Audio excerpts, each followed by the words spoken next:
Hello students, I am Bhavani. In last class we started unit 2 types of audit. We covered some topics in this unit. So let's continue remaining topics from this unit. The next topic is cost audit. Cost audit means a detailed checking and verification of the cost system, techniques and accounts to verify their correctness and to see whether the concern has adhered to cost accounting principles. Companies Act 1956 provides for audit of cost accounts of companies engaged in processing, production or manufacturing activities under section 233B. At the same time, Government of India has made cost audit is compulsory for certain selected industries, keeping in view the some objectives. The objectives are to fix differential pricing if desired by the particular industrial unit, to compare the cost of production of two different industrial units producing similar goods, to fix selling price to avoid exploitation of the consumers, and last one, to grant price concession or subsidy to particular industrial unit. Next, advantages of cost audit. The chief advantage of cost audit will be that management will be sure to get reliable data for its objectives, price fixing, decision making, control, etc.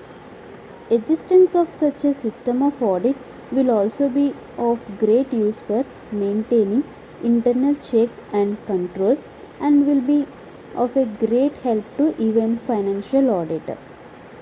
But it must be understood that the aims of financial and cost audit are different.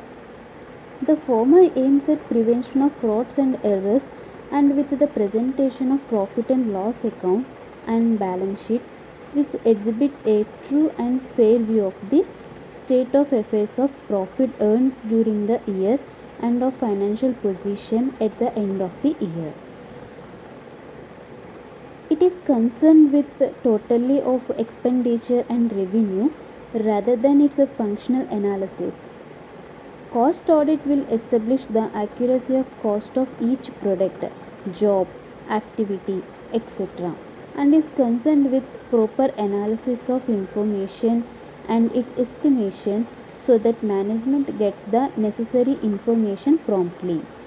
Apart from reliability of data, cost audit should afford certain incidental advantages.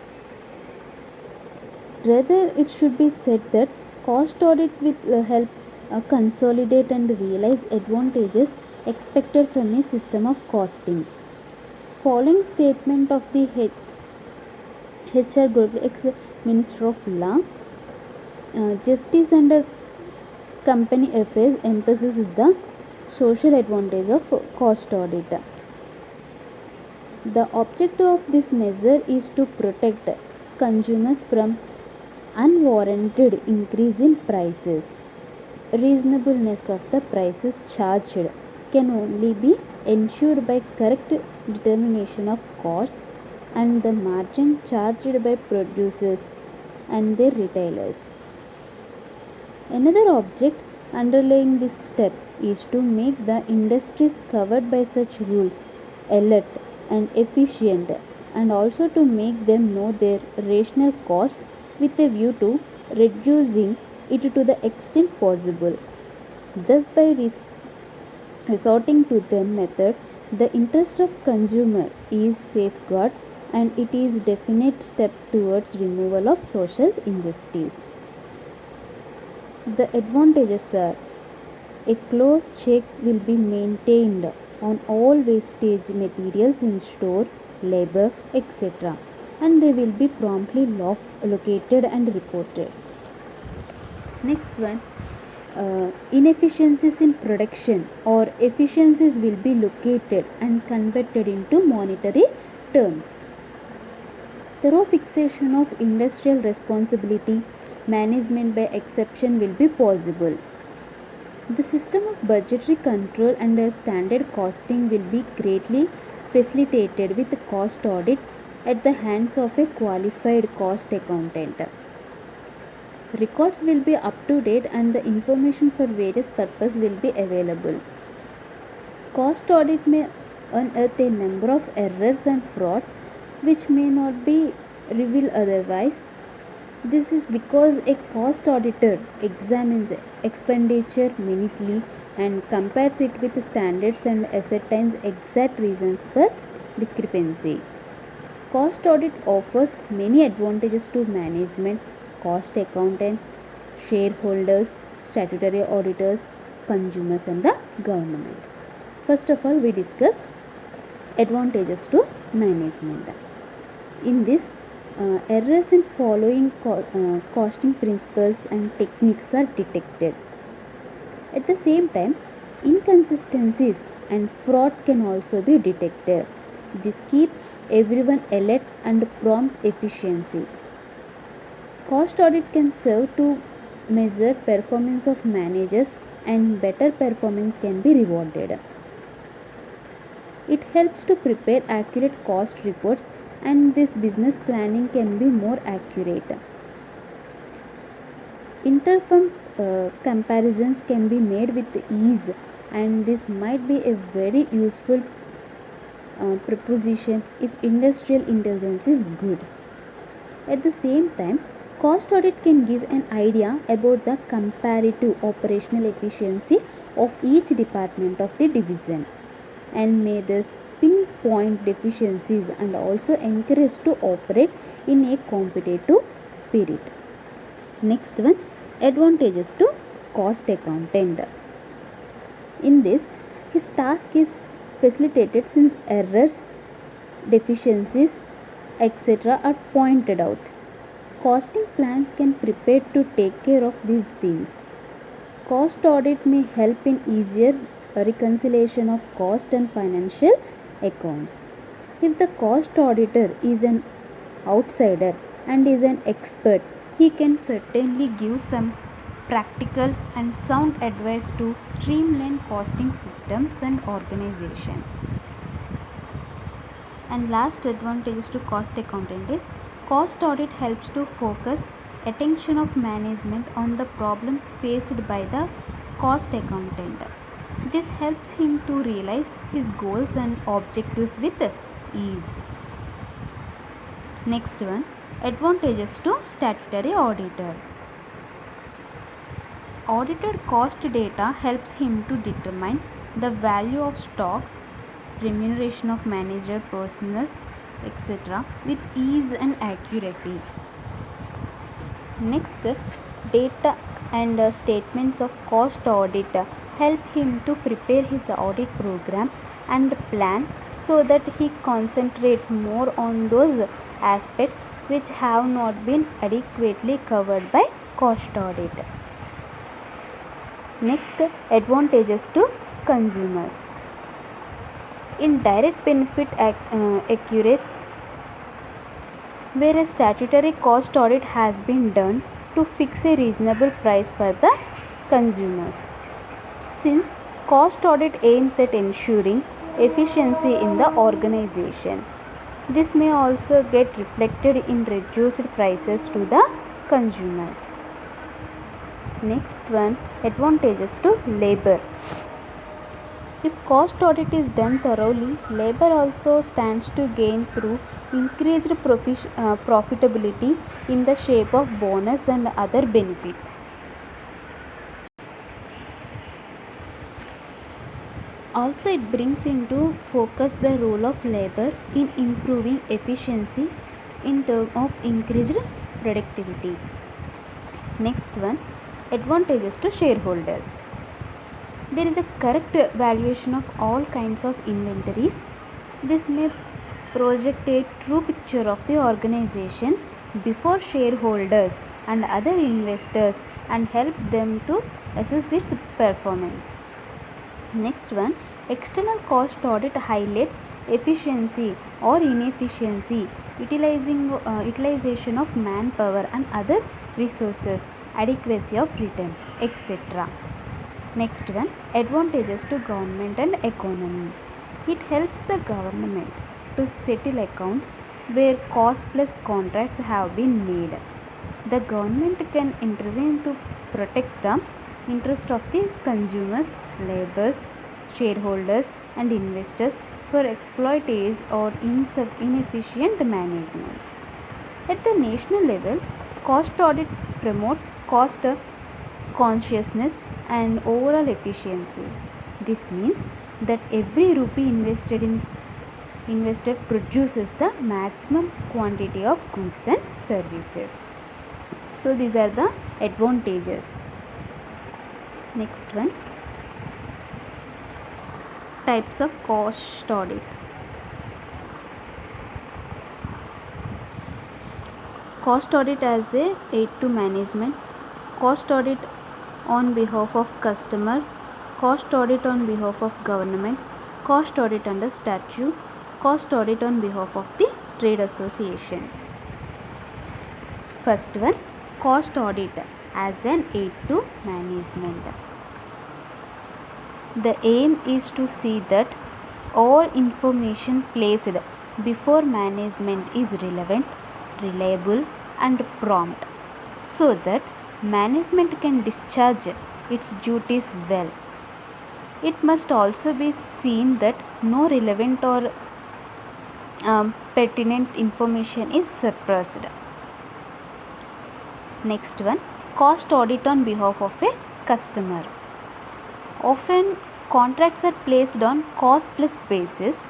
In other words, the customer will determine the final price to be paid on the basis of exact cost plus on agreed margin of profit. The customer in such a case usually gets cost accounts of the product concerned audited to establish correct cost and therefore price. Next, cost audit on behalf of government. Sometimes the government is approached with request for financial help or protection. Before taking a decision on the request, the government may choose to get cost accounts of the applicant audited to establish whether the need for help is genuine or is a result of mere inefficiency. Next one, cost audit under statute. The Amendment Act of 1965 has inserted a new section 233B in the Companies Act 1956, whereby the central government may order that certain classes of companies will get their cost accounts audited by a member of the Institute of Cost and Works Accounts of India. Only such companies as are required to maintain proper records regarding materials consumed, labor and other expenses under section 209 as amended to date and may be required to get their cost accounts audited. The powers and duties and the manner of appointment of the cost auditor are the same as that of external financial auditor, and the same disqualifications will apply. The cost auditor will submit his report to the company law board with a copy to the company. The right to investigate all aspects of cost accounts is presumably granted to the cost auditor. At the same time, the aim of cost audit under statute seems to be that the government wishes to know, as an instrument of control, the costs of various goods. Government has the power to prescribe the forms in which cost audit reports are to be made out. These are designed not only to verify information but also to convey good deal of information to the government. Next one, cost audit on behalf of trade association. Sometimes trade associations seek to maintain prices at a certain level. For this purpose, the accuracy of cost information submitted by various concerned has to be checked. The trade associations may seek to have full information about production capacity, and the relative efficiency of the productive processes. Next one, financial audit. Financial audit refers to an accounting process applied in the business. The process involves using an individual body for evaluating the financial transactions and statements of a business. The ultimate purpose of financial audit is presenting an accurate amount of the business transactions of a company. Besides, it ensures that the accounts presented to the public and shareholders are accurate and justified. The results of financial audit are useful for banks, shareholders, and anybody else with an interest in the company. Financial audit refers to the third-party examination of a company's financial records and reporting activities. An audit may be conducted for disclosure, compliance, taxation, legal, or other purpose. The examiner will check for accuracy and full representation of financial activities and clients. So, what are the basic procedures for an financial audit? Generally, 4 key pages are outlined for financial audit process. These pages include planning the audit, determining the working of internal control, testing significant assertions about the data, and evaluating compliance and reporting the evaluations. These pages are explained now. Step 1, planning. The process of financial audit begins with a plan that involves the method of collecting data to form an opinion about the organization or company's financial status. A way is planned to collect a sample reflecting a point in time in the life of the company or organization. The financial transactions and documents are then looked at. It is noteworthy that samples should show compliance with the GAAP. Next one, step 2, internal controls. The next step involves giving a look at the internal controls. The auditor demands information, looks closely at the records, and watches financial procedures in the action. Without these steps, the auditor cannot give a statement about the financial status of the organization. Step 3, testing. Testing implies checking whether the internal controls are working or not. An auditor requires more information, returns to the company for more inspections, and watches how financial procedures are being performed. If the evidence demonstrated GAAP's compliance, the auditor determines that the company successfully detects and prevents the errors. Step 4, reporting. The final step in the financial audit involves giving a conclusion on how the company adheres to accounting standards. The audit from a CPA gives the organization an unqualified approval, a qualified approval, or a disclaimer or an adverse finding. The unqualified approval is considered as the best result and adverse finding is considered to be the worst result. Financial audit include determining whether financial information is presented in accordance with established or stated criteria. The entity has adhered to specific financial compliance requirements, or the entity's internal control structure over financial reporting or safeguarding assets is suitably designed and implemented to achieve control objectives. It reviews accounting and financial transactions to determine if commitments, authorization, receipt, and disbursement of funds are properly and accurately recorded and reported. It determines if there are sufficient controls over cash and other assets, and if adequate process controls exist for the acquisition and the use of resources. Next one, tax audit. Tax audit refers to the type of forensic audit performed by the government appointed auditors to determine if the appropriate taxes were paid in full by the entity being audited. A tax audit is an examination of your tax returns by an outside agency to verify that income and deductions filed are accurate. The income tax law asks the taxpayers to get the audit of accounts of their business or profession done according to provisions of income tax law. The provisions for tax audits in India are covered under section 44AB of the Income Tax Act 1961. The chartered accountant then prepare the audit report and submit their findings in forms numbers 3CA or 3CB and 3CD. First one, report the requirements of form number 3CA or 3CB and 3CD to ensure the book of account and other records of SSC are properly maintained. Book of account accurately reflect the income of taxpayers and deductions are correctly declared.